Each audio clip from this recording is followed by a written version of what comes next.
दोस्तों, कुछ मुद्दे सामने आए थे, मैंने सोचा आपके सामने रूबरू हूँ। पहला है बॉम्बे स्टॉक एक्सचेंज से। कल धड़ाम से गिरने के बाद से आज फिर ऊपर बढ़ना शुरू हो गया।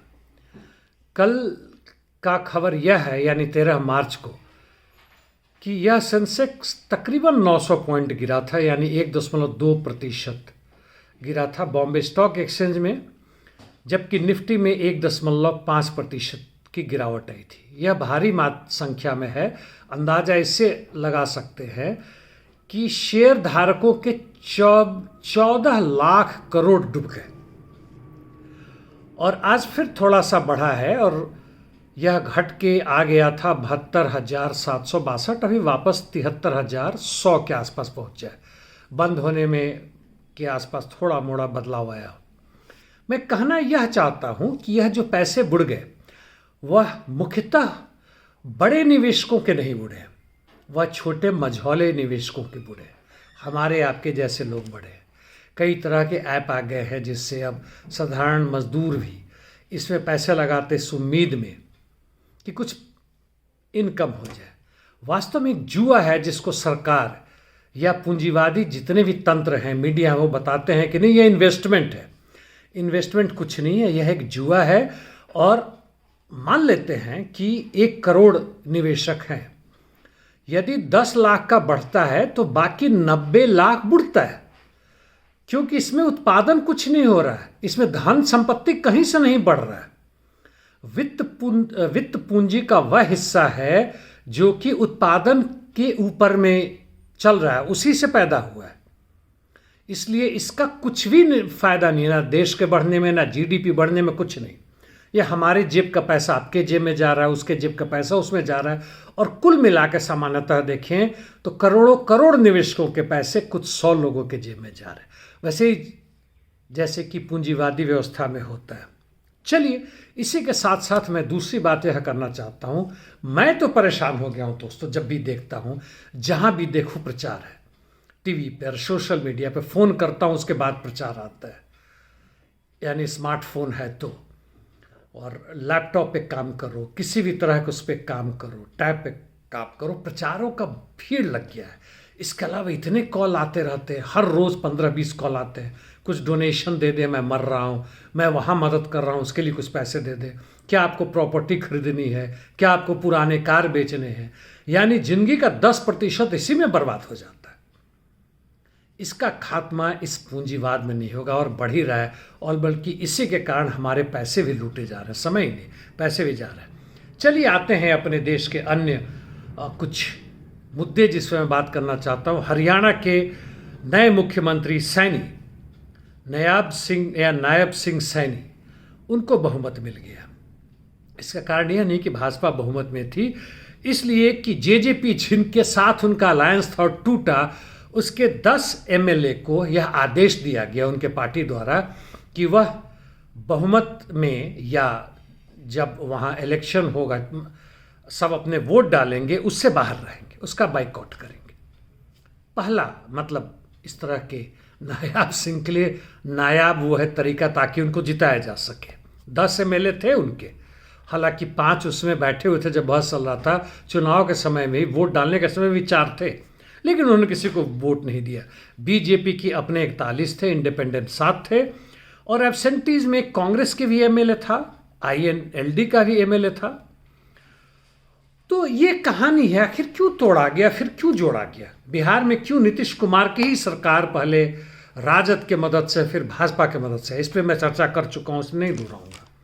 यहाँ पर भी इसीलिए ऐसा हो रहा है ताकि जनता जो हरियाणा में जेजेपी को जिसने वोट दिया था, खासकर कि भाजपा से अलग रह के हम चुनाव लड़ेंगे, भाजपा को हम हराएंगे, और चुनाव के रिजल्ट के अगले ही दिन जेजेपी भाजपा के साथ जुट गया।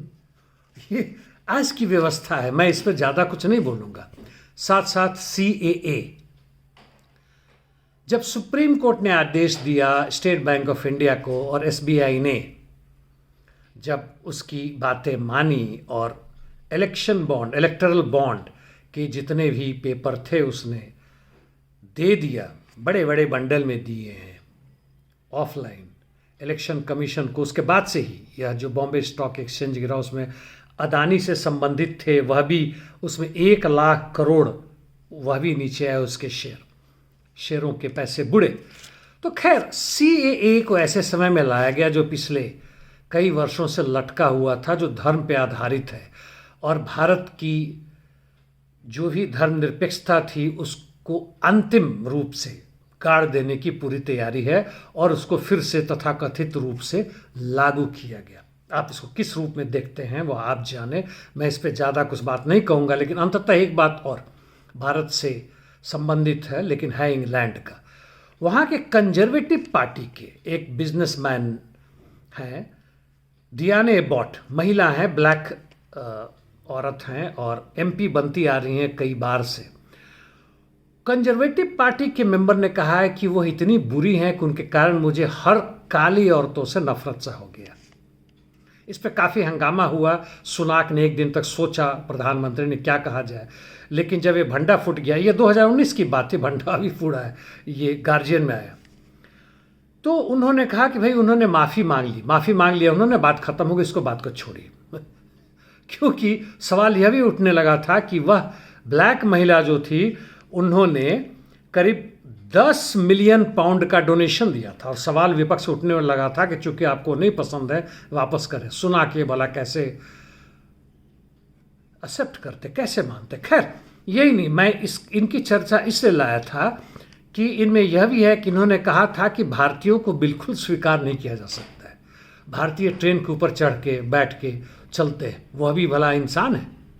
हम सुनाक के पीछे कितना भी दौड़ ले, इस पर कोई माफ़ी भी नहीं मांगी गई है, क्योंकि हमारे तरफ से कोई विरोध भी नहीं किया। ये खबरें मैं इसलिए नहीं बता रहा हूं कि आपको खबरों का खबर दे रहा हूं या विश्लेषण कर रहा हूं। आज विश्लेषण शायद ही मैंने कुछ दिया।